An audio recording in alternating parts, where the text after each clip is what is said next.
And I want to welcome all of you. Happy New Year. It's our first session of the year with our wonderful Magdalena Baczewska. Thank you so much for joining us, Magdalena. It's wonderful to have you. Our first concert is going to be two concerts, actually. We have an afternoon and evening performance on January 23rd and 24th with Trio Bohemo. So if you don't have your tickets yet, be sure to grab them. They're a phenomenal trio, and they're based in Prague and internationally renowned. They travel all over the world, and we are super thrilled to have them on our series. And Magdalena, what should we expect at the performance? What do you think will happen January 23rd and 24th? Well, if I can tell the future, as I always do here with my crystal ball, it's going to be a fantastic concert because I've actually been listening to the Trio Bohemo play on YouTube, and they are just fabulous. So you guys are in for yet another treat, and kudos to Milana for always programming only the best for you. As you have been witnessing the wonderful concerts over the years of the Grand Piano series, you have been listening mostly to solo music, right? To fantastic solo pianists. Last time you went to a concert featuring two performers, and we talked a lot about the communication between the two, the communicating of emotions between the composer, performer, as well as the listener. Now the equation is getting a little bit more complicated because we have three performers in the group, right? So we will talk a bit about the dynamic between the three, kind of the distribution of parts, also the textures, the musical textures, and how to best enjoy the experience, what to listen for, what to look out for, because it's also extremely visual experience. So historically, you probably are aware, if you have been attending my previous talks, chamber music was something that was a popular pastime for music amateurs during the 18th century. And some time ago, I shared an image with you, a painting of amateurs getting together with rented sheet music and, you know, having a nice glass of wine and reading through music together. So this is the kind of atmosphere that we are looking for in chamber music. And to this day, there are very different schools of thoughts as far as chamber music is concerned. So kids in conservatories sometimes mistake chamber music for a chore, so to say, and they are focusing on their solo careers, and they think of chamber music as a secondary thing to do. I'm very lucky myself to work with quite opposite mindset at Columbia. The students in the program that I direct are actually in chamber music to make friends, to make relationships and be together, sort of keep their sanity while they are very busy academically. So it's a very kind of a social and relaxing activity, although they sound very good. They're, you know, hardly you could call them, you know, amateurs. They really sound professional. And the Trio Bohemo is actually a group that has won competitions together as a group, right? So while each of them are very accomplished soloists, and that is very clear from the way you will hear them play, they are an existing group and they compete. They actually have won several important chamber music competitions. So you are hearing the real thing. A lot of FAQs that arise when one listens to chamber music is, how do these people play without a conductor, right? There is a lot of nuance in the music that you would wonder, how do they do these tempo changes without somebody, you know, being there to beat the rhythm, to beat the meter and so on. So we will be looking very closely at how the artists communicate without words, how they establish tempo, how do they go from silence to music, you know, and the energy and the tempo. We will be also looking, and I totally understand that not all of us read music here, but we will be actually looking at the kind of visual representation of the score and who sees what, who plays what. As far as the kind of oral experience of textures and who has the main melody at any given moment. All these elements are there to enhance the enjoyment of things.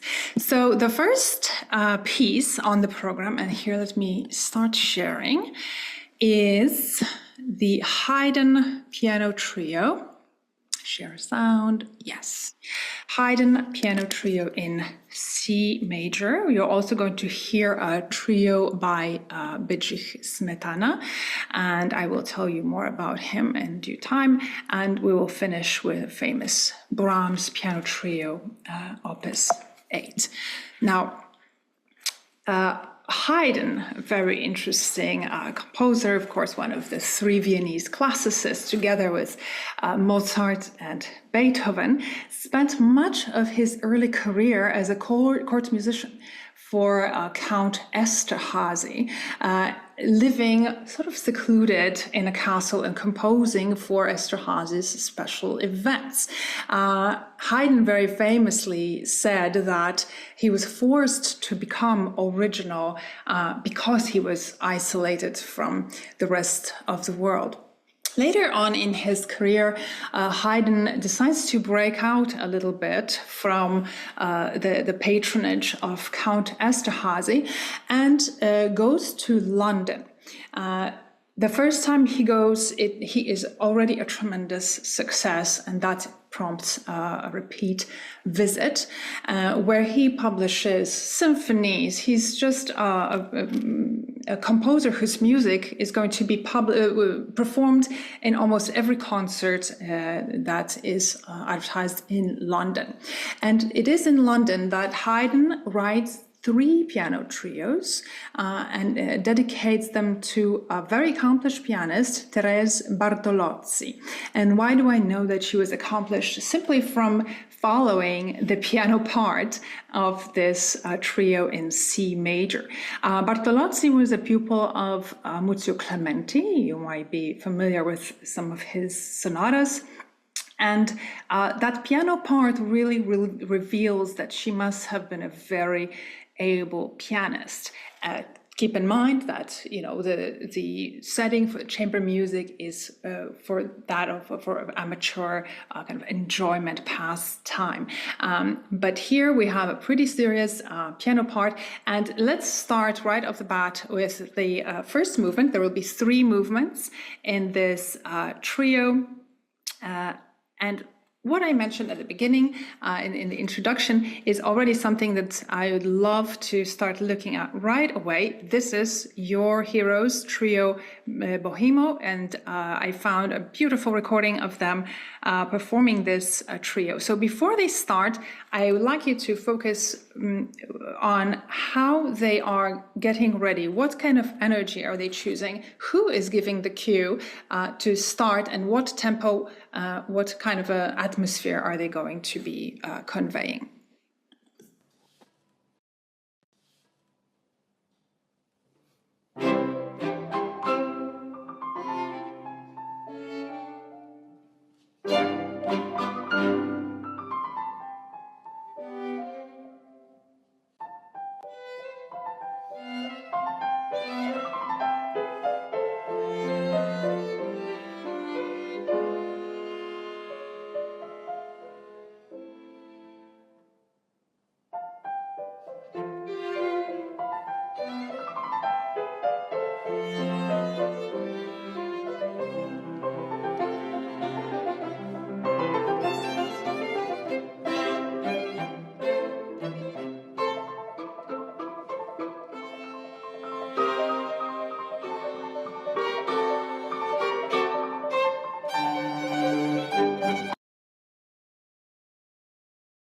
Okay, I am unmuted.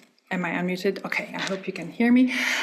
Yes, so I hope you were able to see that. If not, I will be happy to share the link with everyone so that you can really watch that moment where they go from silence to full-on energy, first movement, allegro. And as you were probably able to hear already, as I mentioned, the piano part is going to be the busiest because of Madame Bartolozzi, who was the dedicatee, and she was a fantastic pianist. You will also be hearing a lot of passing of the main melodies between the instruments. Here, the piano carries perhaps the most weight, also for another reason. The pianos during Haydn's time were not as powerful. The sound of the beautiful Fazioli you're going to hear is multiple times more powerful than the piano that Haydn would have known. So composers were usually busy making the piano parts much busier so that they could continue making sound. Okay, let's listen to a little bit more. Haydn was known for his great sense of humor. He had a good long life, and maybe it was thanks to that sense of humor that he lived so long and so well. And I want you to enjoy those twists and turns, both harmonically, tempo-wise. Things sort of break out from the beginning of this very energetic allegro to a sudden improvisational cadenza. In fact, let me just play the beginning for you one more time, because this is a very crucial moment. And so I just want to make sure that we all catch that wonderful atmosphere. I hope it's loading. Okay, one more time.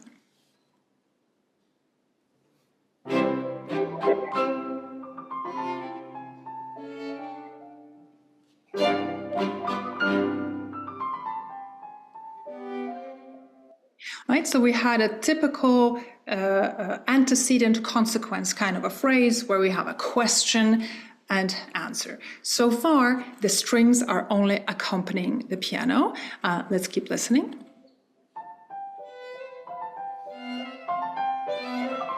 So already here we have kind of call and response. We have two notes, two notes. Now the piano adds more notes while the strings are still responding with two. Let's just hear that one more time. And the piano keeps adding on notes until it just makes us curious what is to come next.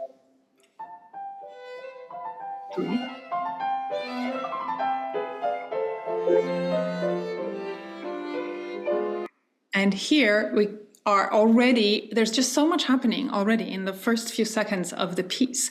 We would have expected a very nice cadence, kind of the end of the musical sentence, to calm us down on a nice home key chord, but that's not at all what Haydn does. He breaks into an really unexpected sonority and loses the tempo in this kind of improvisatory cadenza. The beat disappears.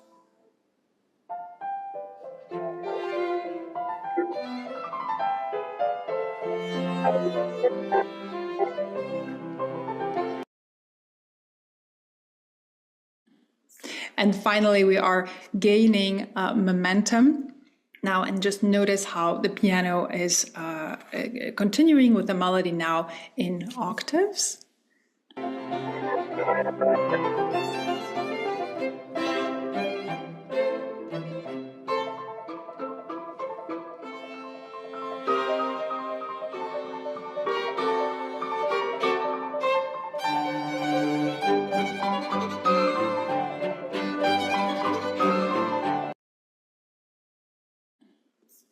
Thank you for bearing with me as Milana mutes me and unmutes me so that we have the best possible quality of audio. And so now you are hearing a conversation, again, a kind of a call and response between the violin and the piano. And they're sort of trying to one-up each other there with their triplet sequence. So you do see we haven't even gone through 1 minute of music, and it's just been so very adventurous already. Okay, just because we don't have forever, we never have forever for some reason, I'd like to go to the second movement, andante. Usually the classical structure of a chamber music piece is going to be either 4 movements or 3 movements. In this case, 3, fast, slow, fast. So let's take a listen. Again, piano carries most of the weight, and there is going to be a very interesting kind of a 4-note motif to look out for in between all the instruments as they converse with each other. So this is a moment of respite. The tension of the allegro is now getting relaxed in the slow movement.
Here, so what you're hearing is kind of a theme that repeats, kind of A, B, B structure, and it's lovely to hear these 1, 2, 3, 4 kind of short, long motifs in a very elegant triple meter.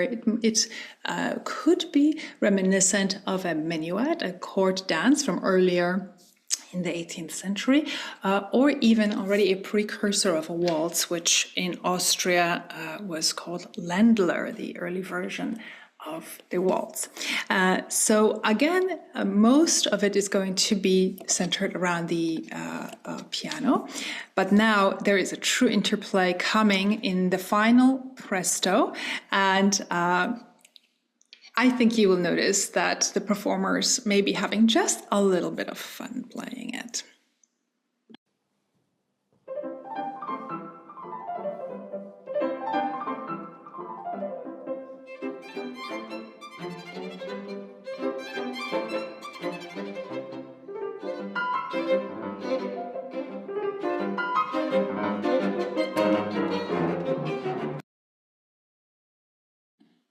Okay, so here we are dealing with these tiny short motifs, right? 1, 2, 3, 1, 2, 3, 1, 2, 3, short, long, short, long, short, long.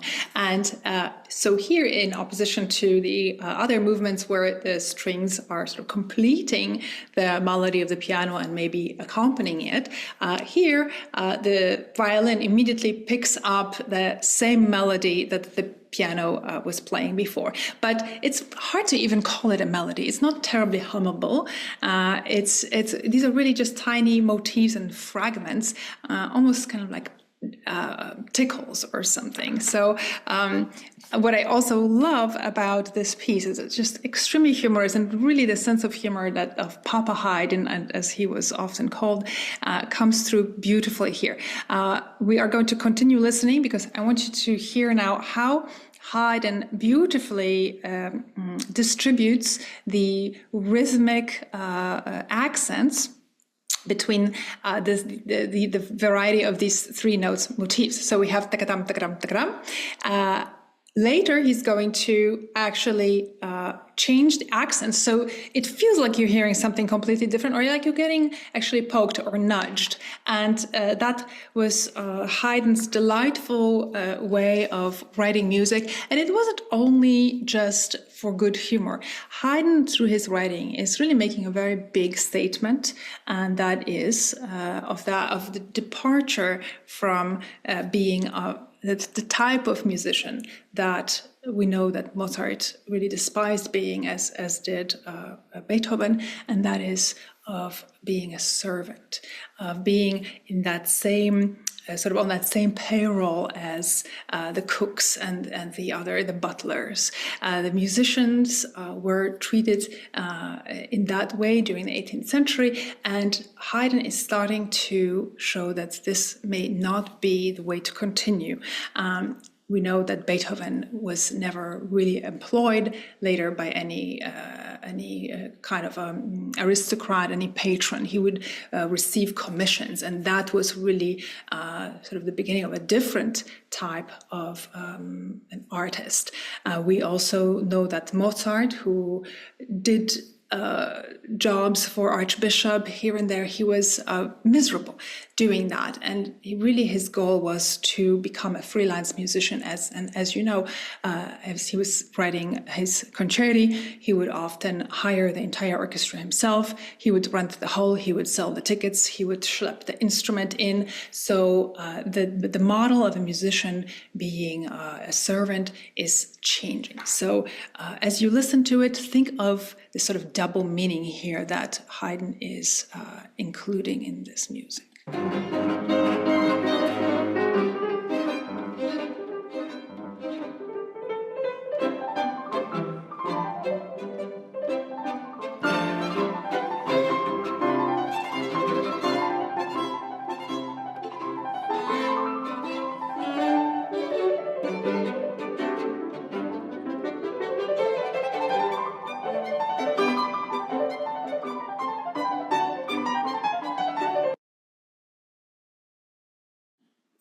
And this is one of my favorite moments here in the piece, where Haydn particularly and deliberately makes it sound like it is out of tune by inserting so to say, wrong notes, chromatic notes into the piano part. All we are thinking about, as far as the large line is concerned, is 5, 4, 3, 2, 1, right? This kind of melody. Not only does he tease us by repeating it multiple times, but he's inserting the so-called wrong notes in the piano part. I just want you to hear that one more time. It creates a very beautiful and fun tension.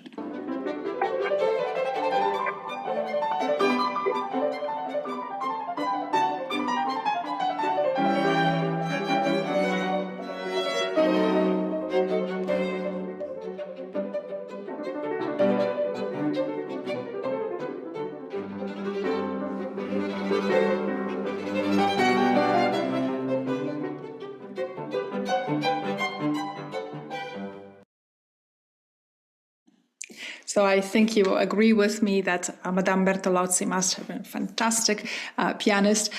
Before we leave this fabulous piece, I want you to hear the very end, just the last few seconds. I think that the performers are enjoying the experience as much as the listeners. And I think if you look around the room as this movement is being played, that you won't see a single person who's not grinning from ear to ear.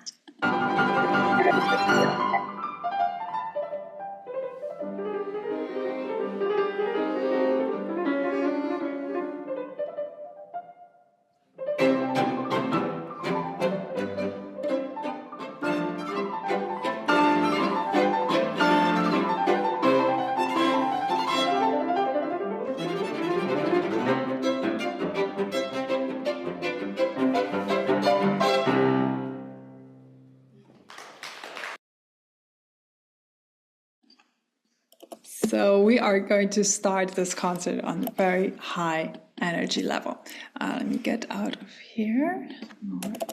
Okay, here we go. Back to my slideshow. Now, the next piece you're going to hear is from 1855 by Bedrich Smetana, who would have been 200 years old. He was born this year. He was born in 1824. Actually, he would have been 201.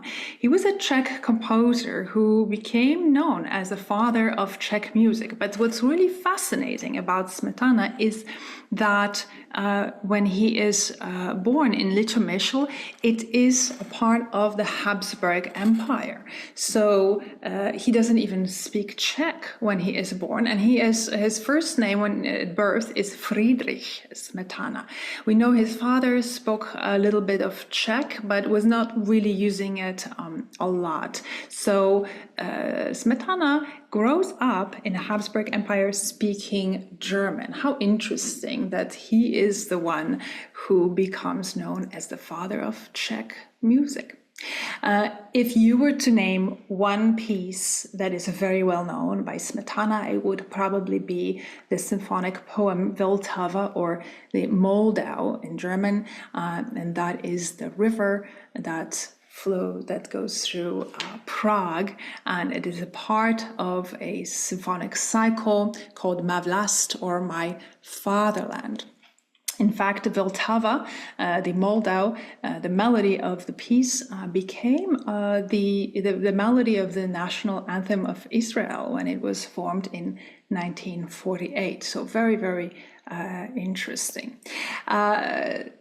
Smetana really was interested in becoming the next Mozart. He revered the craft of Mozart's composition, but as somebody who's living already in a very different time, and he did make friends with Franz Liszt, he wanted to become that. He wanted to become Liszt in technique, and we know that from his diaries. His father wasn't so crazy about Smetana becoming a musician at the beginning, but slowly but surely Smetana moved to Prague, became a student of music, did a little bit of teaching, and through the nobles who were his students, he met superstars like Berlioz and the Schumanns, right? Clara and Robert Schumann. In 1848, which, as you know, is a year of revolution and upheaval throughout Europe, where the various ethnic groups, the Poles, the Czechs, are looking to establish their national identity, not be a part of the Austrian Empire anymore. And that's where Smetana joins the movement and changes his name from Friedrich to Bedrich, which is the Czech equivalent of Friedrich. He also starts a music school and develops slowly but surely a reputation as a Czech composer. He gets married, has 4 daughters, and well, once you have a family, you have to pay your bills. So despite his revolutionary sentiments, he does accept the post as a court pianist of Ferdinand's establishment in the Prague castle. Later, he also composes a triumphal symphony to Emperor Franz Joseph to commemorate his weddings. Well, I suppose one really has to support the family. Speaking of family, awful things happened to Smetana. 2 of his daughters die of diseases, tuberculosis and scarlet fever.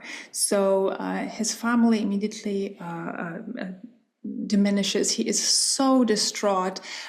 He throws himself into composing. And this is the moment where he writes the piano trio you are going to hear. His daughter, Baczewska, is the dedicatee of this piece. And you're going to immediately hear the lament-like quality from the very first note. It could not be more different from the Haydn trio that you heard before. Let's listen to this beginning.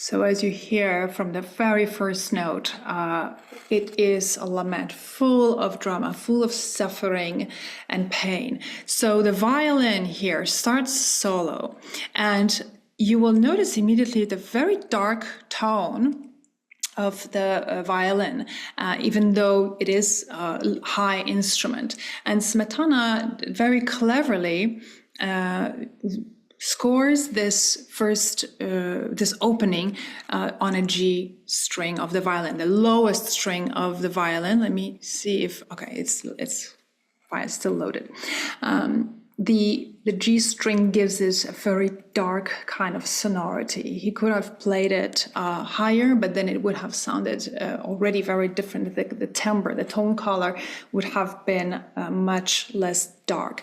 So that is one thing. Another thing is that sort of a gasping quality of the phrasing. You are here, ti-ram, pa-pa, right? These sort of struggling for breath, kind of a type of phrasing. You will also hear the line as interrupted as it is, as disturbed as it is.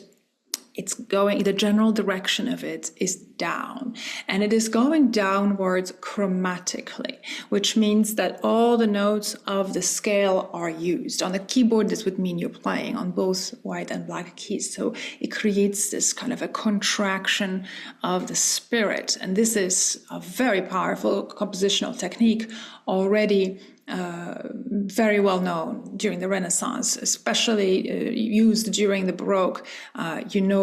J.S. Bach used it for his Crucifixus, maybe one of the most dramatic lamentations in music. That is that descending chromaticism. So all these things combined just within the first few seconds of the piece. Let's just hear it one more time so that you can really internalize these ideas of Smetanas.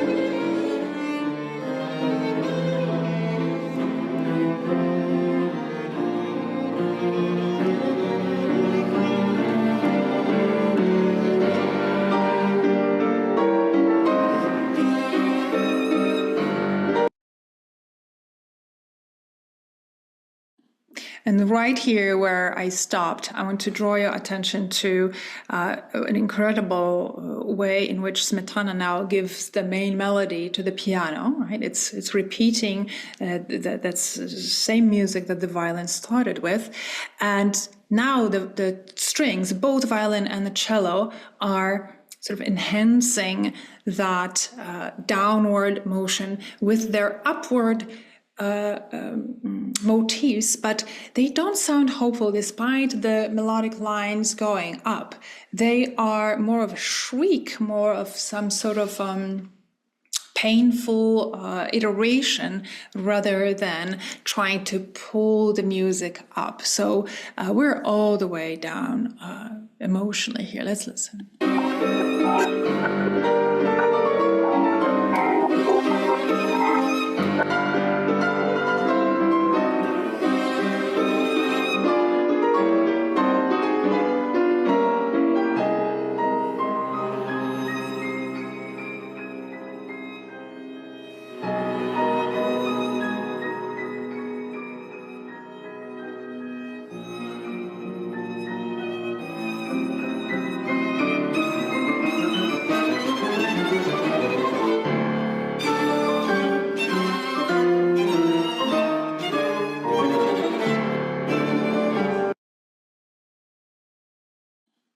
So as you will hear, that motif ta-dum, ba-ba-dum, keeps reappearing throughout the movement. So it's a very good idea to internalize that melody with which the violinist begins, because then you can trace it throughout the piece, and you will hear in this case, they're playing it all together in unison.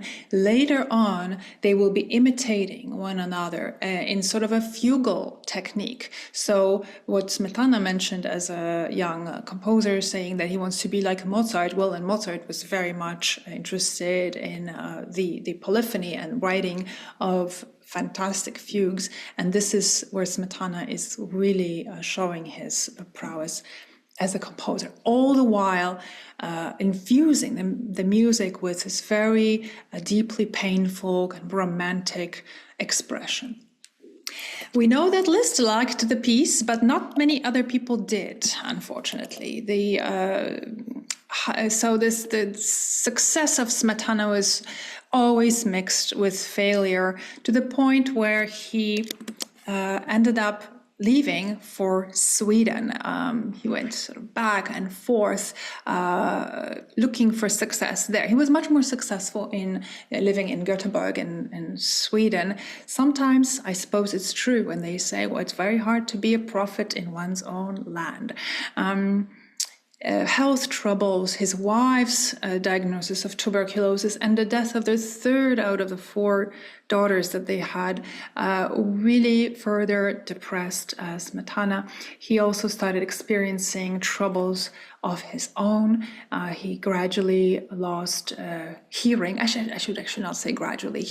It was a hearing loss first in one ear, very quickly followed by hearing loss in the second ear.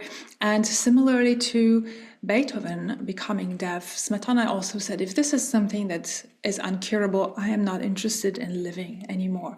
So this was a very difficult time for Smetana. And as I said, his successes were always mixed with failures.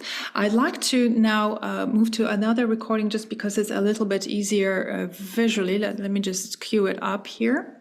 The second movement starts at 11:29, and here you're going to hear this kind of a foreboding, oh no, here we go, 11:29. Foreboding scherzo. As you probably remember from other talks, the scherzo really means a joke, but in this case, it kind of is a joke from hell. It is full of these kind of fragmented iterations, almost like a collection of thoughts rushing through one's mind. There's nothing, elfin, nothing light that you would have normally found in a scherzo. Here, let's listen to a little bit.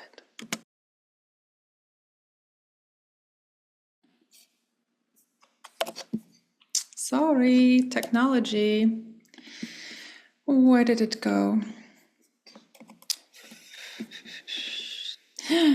Apologies, I don't know what just happened. This is Brahms. No, I want Smetana, and I want the second movement, please.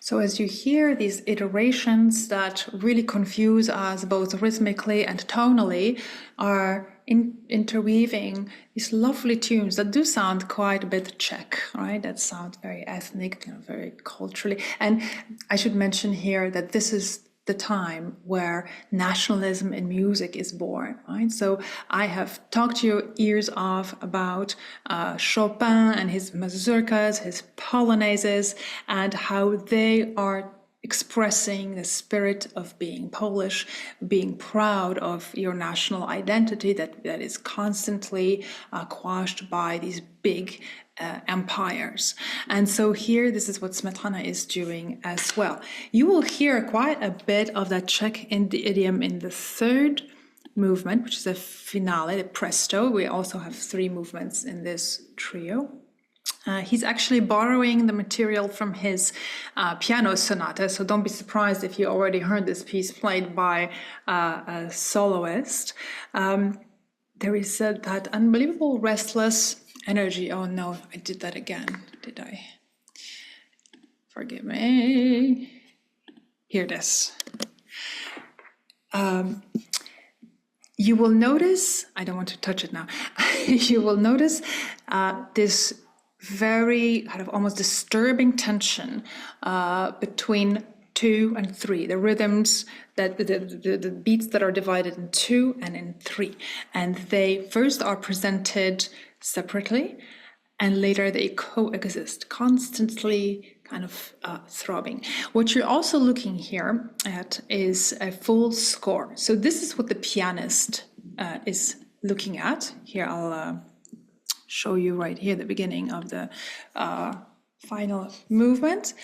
So this here, if you see my cursor, is the piano part, and the pianist is the only one, so right hand, left hand. The pianist is the only one who sees everyone's part. So this is the line of the violinist, the second line is that of the cellist, right? The violinist only sees his or her own part, and so does the cellist. So the piano, being the busiest, as I mentioned in the beginning, is also responsible for seeing what's happening with all the other parts as well. So let's listen to a little bit of that third movement.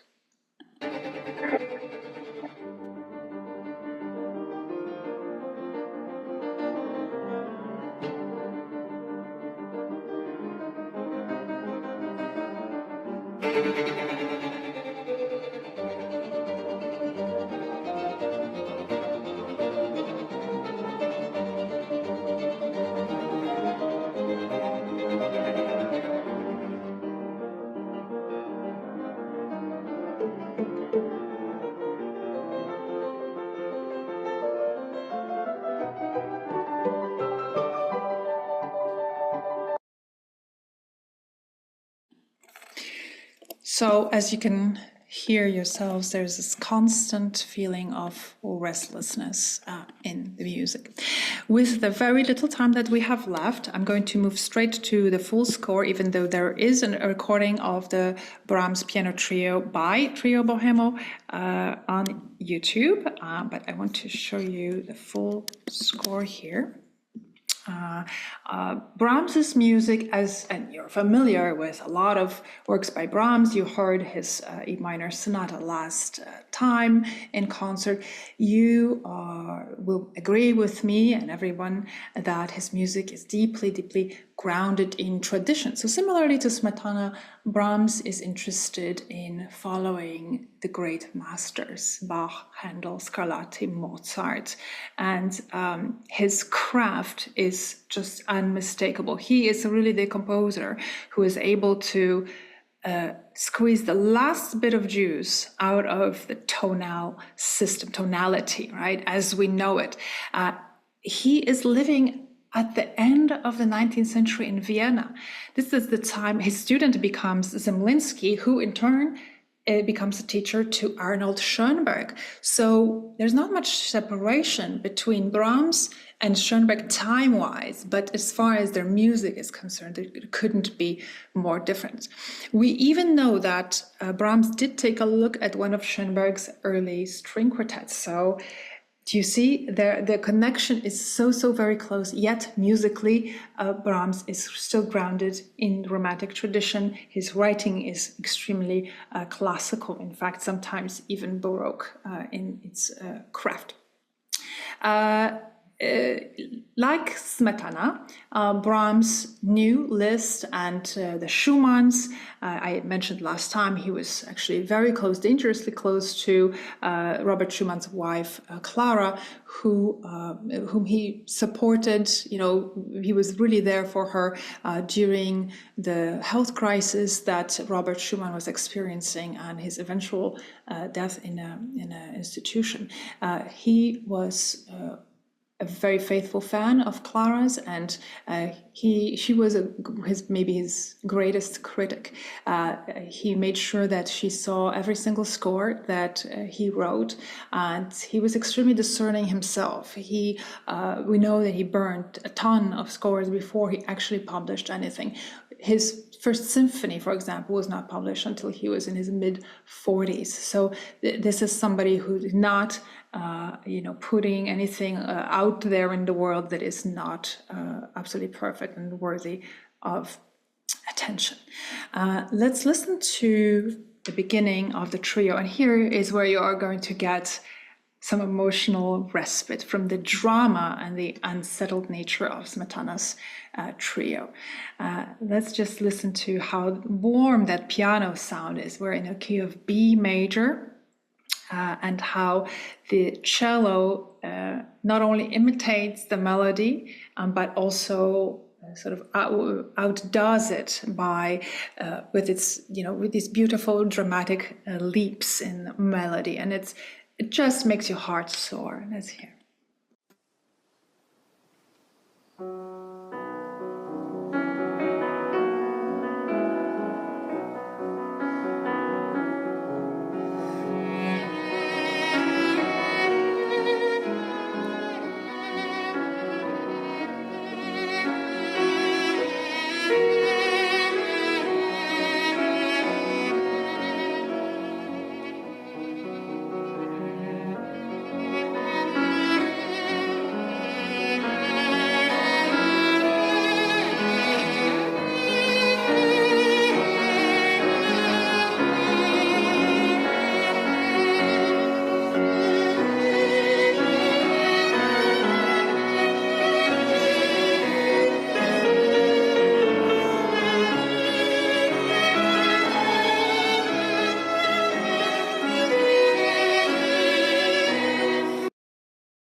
So again, a lot of the fun of listening to this music is in internalizing the very beginning tune, right? You heard a piano enter, being followed by the cello, and then when the violin comes in, you have the melody in full swing, full romanticism.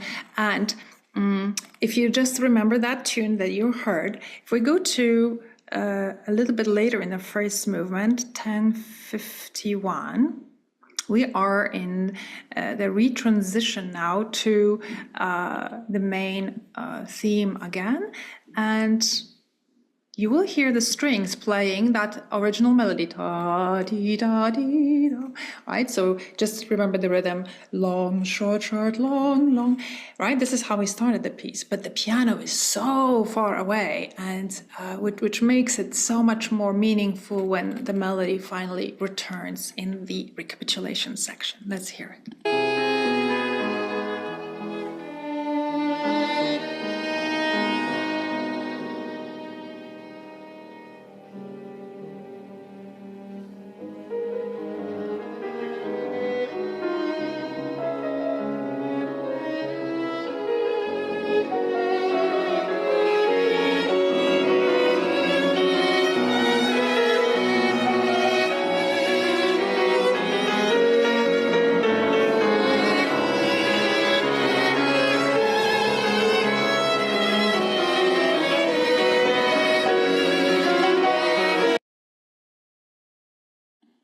So when the melody is finally born out of this confusion that the piano creates with these very chromatic octaves, it really could not be more glorious. It just shows you this victorious re-emergence of beauty from the darkness of the previous section. It is truly just remarkable music. This trio has three 4 movements, and I want to share with you very quickly, because we are running out of time, oh no. Here, I'm going to just switch to YouTube view, voila.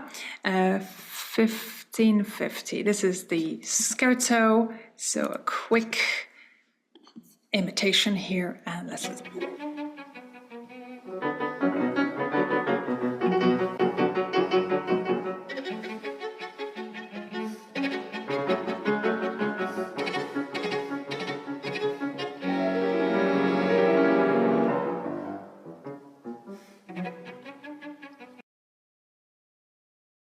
What is really interesting structurally is on the kind of motivic level, rhythmic level.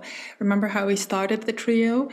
Long, short, short, long, long. Here we have short, short, long, right? And you're going to see this imitation short, short, long, short, short, long. And so Brahms, even though we may not be able to immediately notice that, he is very carefully crafting the piece, really probably for himself, to challenge himself. The third movement, Adagio, is a gorgeous call and response. And here you'll also notice we are back to the rhythmic motif from the beginning. Long, short, short, long, right? Let's listen. This is pure heaven, very slow tempo, tonally, it's stable, it's just going to melt your hearts.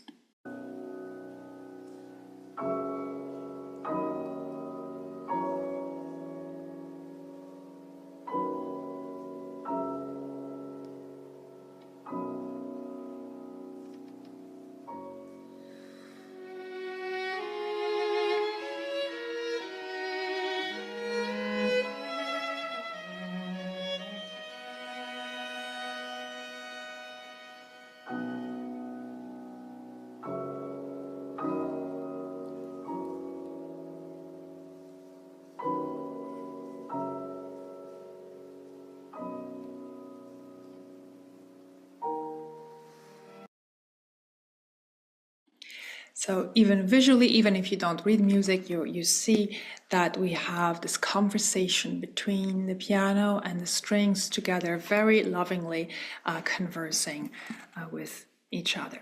The final movement is an allegro, so we end on high energy, but it's not this kind of a triumphant sort of resolution of an allegro. It is a little bit more tortured and more chromatic. And let's just hear the beginning of it, and then I have one last thing to show you about this movement.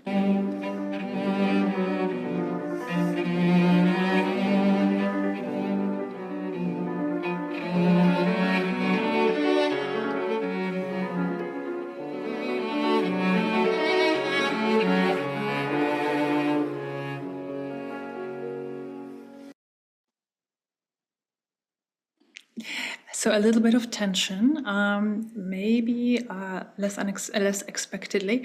One last thing before we take questions is 3210. I want to show you, just because you will hear so much music that evening, and you may think that you're hallucinating, but there is a melody in this fourth movement that sounds incredibly close to a very familiar tune, and that is the Star-Spangled Banner. We have no idea about the connection of the two. This is 1855.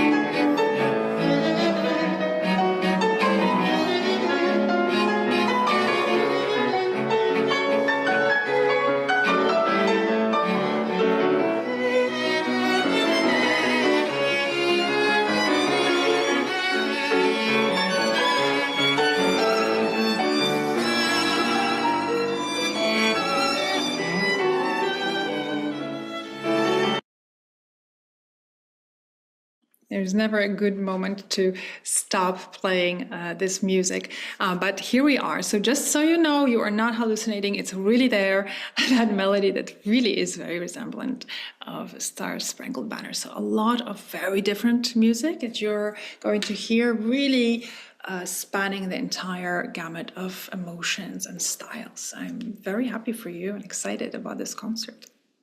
Magdalena, thank you so much. I am thrilled with the coming concert. Thank you. Your lecture is always fantastic. And having spent 15 years with Manhattan Piano Trio myself and touring and playing all of this repertoire, I cannot tell you how excited I am to feature Trio Bohemo. They're incredibly talented young musicians. You hear that in their videos, and I'm excited for our audience here. Those, of course, who bought the tickets and are going to be there at the concert, who will hear them live. Anybody has any questions? Of course, Michael has a question. Michael, you'll have to unmute yourself. Okay. Can you talk, thank you, it was wonderful. Can you talk about the artists themselves? Are they to be harmonious, competitive, or both? What a great question, Michael. They are to be everything. They are to be all of the above.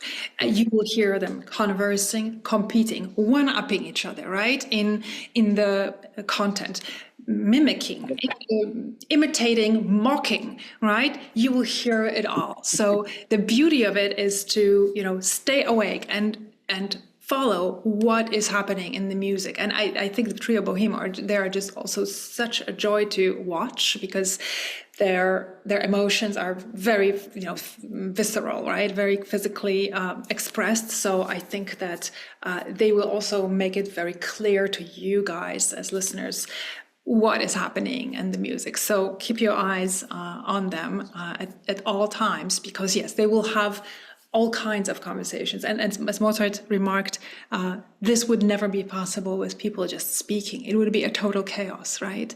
It is only possible through music for three people to say something all at the same time. And what they say, it will really be fun for you to watch.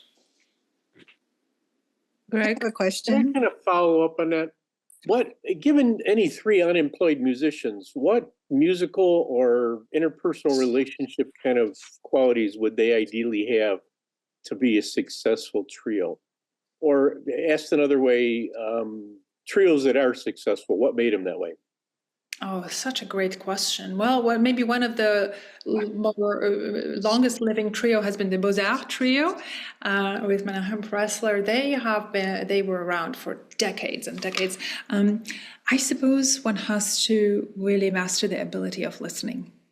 And that is something that we musicians are taught from a very young age. And it's really not all about you. It's, you have to be on top of your game, but at the same time, you are there to make your colleagues look good and sound good, and, kind of save them, give them a little bit of comfort, maybe, if you see them have a bad day, right? Our lives tend to get in the way of things. And there you are on the stage, the three of you. And it's funny that you mentioned it. I have been collaborating with the Cassatt String Quartet, and what they say about being a professional string quartet is kind of like being married without all the fun parts. So, you have to be very understanding. You have to be sensitive. You have to communicate openly, and then when you're on stage, all the problems of real life stay, backstage, and there you are, not only on top of your game, but making all the other ones, sound at their best, right? So it's a very beautiful thing, and I think that both the success and failures of a chamber group are taken in as a collective kind of an effort. Would you agree, Milana? Yeah, I think one of the things that I feel a great chamber music group has is when they have utmost respect for each other, for their musical abilities and what it is that they bring to the table. And in that respect and listening, as Magdalena mentioned, you create magic, exactly. Because if there is no initial respect and no trust is very important. You have to know that each one of these people has your back, no matter what happens on stage. And a lot of things can the timing, you can rehearse and rehearse and rehearse for hours and hours and hours, but the timing will change, not might change. It will change depending on the circumstances, depending on the audience, depending on the piano, depending on how the strings, in particular humidity, react. So there's so many elements that influence a performance. And so you need to have, there are certain things you just can't rehearse enough. You have to listen, as Magdalena mentioned, have trust that you will all, there has to be an incredible respect for each other. Without respect, there is no good chamber music. I just don't think it's possible. Alison, you had a quick question? I did. I appreciate learning more about this medium. And I was wondering, it seems like it takes more work to listen to a chamber orchestra or group than it does to an orchestra, full orchestra, or even piano solo. It's harder for me to listen to them and understand what's going on. Is that a universal approach? I think it's a great point, Alison, and it's perfectly normal to feel this way. It is an effort, and I'm just so grateful that you guys are all here, because it really prepares you for the experience, right? A lot of the things otherwise would have gotten lost on you. And so, yeah, it is like hearing, sometimes you hear debates, right? On the radio, on TV, people are all talking at the same time and you can't make sense of it. And you just wish one of them would just be quiet. And so here they're all talking, and it is your job to figure out what all these three people are trying to say at any given time, right? As a group or against each other, right? Complementing each other and so on. So it is a really great mental effort. And I'm glad that you're acknowledging this, because, yeah, you guys, it's going to be, an intellectual experience, right? So, yeah, I think it gets easier with great musicians, because when there is a clarity in musicians and what it is that they're communicating, it's easier for the audience to kind of understand what's happening in the music. Magdalena, I know you have a concert to go to. So I wish we could, continue asking questions, but I know Magdalena mentioned to me before we started the session that she has a performance tonight, and we definitely want you to be ready and be a star. So I just want to mention one more time, please join us at Artis Naples on January 23rd and 24th for Trio Bohemo. They're a remarkable group, and you will have a fantastic time. So be sure to get your tickets, and we look forward to seeing you there. And Happy New Year, everybody! And thank you all for supporting, for tuning in, and for helping us be who we are. Thank you so much, and thank you, Magdalena. Thank you all. Bye bye.